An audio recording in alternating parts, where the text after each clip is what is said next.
Hello everybody! Let me share you ang mga araw na nagpunta nga kami sa Madrid. Pero bago natin simulan yan, alam ko na alam nyo na isa nga akong yacht stewardess. Pero ano nga ba ang exciting part ng pagiging yacht stewardess? Okay, clear natin na kapag isa kang yachty or isa kang yacht stewardess, deckhandman, engineer, kapitan, boson, o kung ano pa man ang posisyon mo ngayon. Alam ko sa mga nakasakay na dyan na alam nyo kung ano nga ba ang kagandahan ng pagiging isang seafarer o isang yachty. At para naman sa mga hindi pa nakakaalam na gustong sumakay at mga wala pang idea dyan. Siyempre kapag isa kang yachty or nakasakay ka sa isang yacht, wala kang magiging expenses. Yes po, tama ang narinig nyo. Dahil kapag isa tayong yachty, we have free ticket, we have free food, free uniform, free wifi, free insurances, at bukod pa dyan, yung pinapangarap mo nung bata ka pa na makarating kung saan saang lugar, kapag nagyati ka, ay mararating mo ang mga ito ng libre. Anyway, balikan nga natin yung topic natin, at bakit nga ba kami ay pupunta ng Madrid? Siyempre, meron kaming job order. Mayaman nga si Amo, kaya kailangan niya mag-send ng 3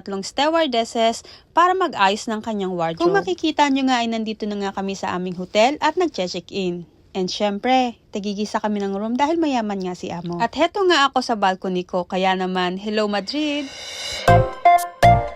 After nga ng unang araw ng pagtatrabaho namin ay nagkayaan nga kaming lumabas para mag-shopping. Siyempre first time ko dito kaya naman excited ako sumama sa kanila. Hindi ko nga talaga maikakaila na sobrang nagandahan din ako sa lugar na ito. Tamang lakad nga lang kami kasi malapit lang naman yung pupuntahan namin sa hotel na tinutuloyan namin. At alam nyo ba guys, ang hirap pala maging vlogger na walang pakialam ang yung mga katrabaho sa video or even picture. Yes, madalas talaga ako yung nagmumukhang engot dahil sila mga walang pakialam at ako naman napag-iiwanan habang ako'y nagtitake ng video at ng mga picture. At dito nga ay nakarating na nga kami sa mall na aming pamimilihan. Talagang sobrang laki din ito at nakakamangha. Sobrang daming tao. At after nga namin mag-shopping, ay umuwi rin kami kaagad. Ang masamang palad, inabot naman kami ng malakas na ulan.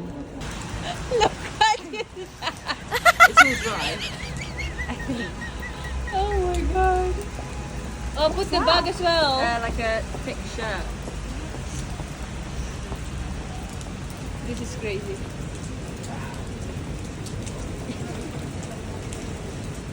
Oh my God! Where's the bag? Oh my God! At after nga namin mag-shopping, ay nagkayayaan naman kaming mag-dinner.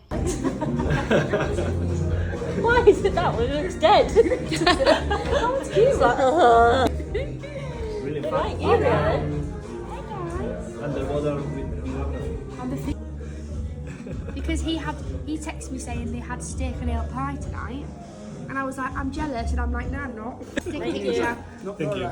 It's so pretty. Yeah, first photos. And Yeah, picture first. then, red fruits with ice cream. Oh my God. Hindi ko na nga ikukwento, ang sarap nga ng naging dinner namin. After nga ng 2 days ay natapos na nga namin ang aming mission. Kaya naman ngayon ay uuwi na kami pabalik sa aming yate. Alam nyo ba na napapaisip ako na sana bakasyon ko na lang para na-explore ko pa ang Madrid. Pero hindi nga tayo reklamador, kaya hindi tayo magre-reklamo. And thankful pa rin tayo na nakapunta tayo dito for free. And syempre, thankful pa rin tayo na nakapunta tayo dito nang hindi nakasakay sa yate. For me, masarap pa rin talaga yung mag-travel na may ticket ka, sasakay ka ng plane at mag-check-in ka sa hotel. Oh, just to make you clear, hindi ako nagre-reklamo. At ngayon nga, ay pabalik na nga kami sa aming yate. At kung makikita nyo, ay nandito na nga kami sa airport. Hi, napakahaba nga ng video na to at ang iba ay na-delete ko. May mga moment dyan na namasyal pa kami sa loob ng airport, nag-Starbucks, kumain, at kung ano-ano pang ginawa namin. Are you in panic?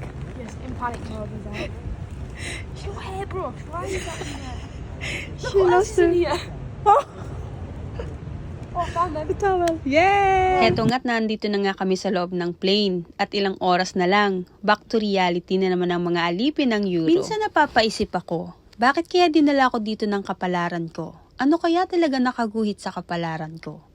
At iniisip ko rin, ikaw kaya? Ano kaya ang kapalaran naghihintay sa'yo? Hay, ikaw lang makakasagot niyan at ikaw lang makakagawa niyan. Kaya naman ako, ay hanggang dito na lang. So ako'y mamamaalam na, kaya bye-bye! All I wish for is that we continue to share our hearts, love each other deeply, annoy each other with our quirks.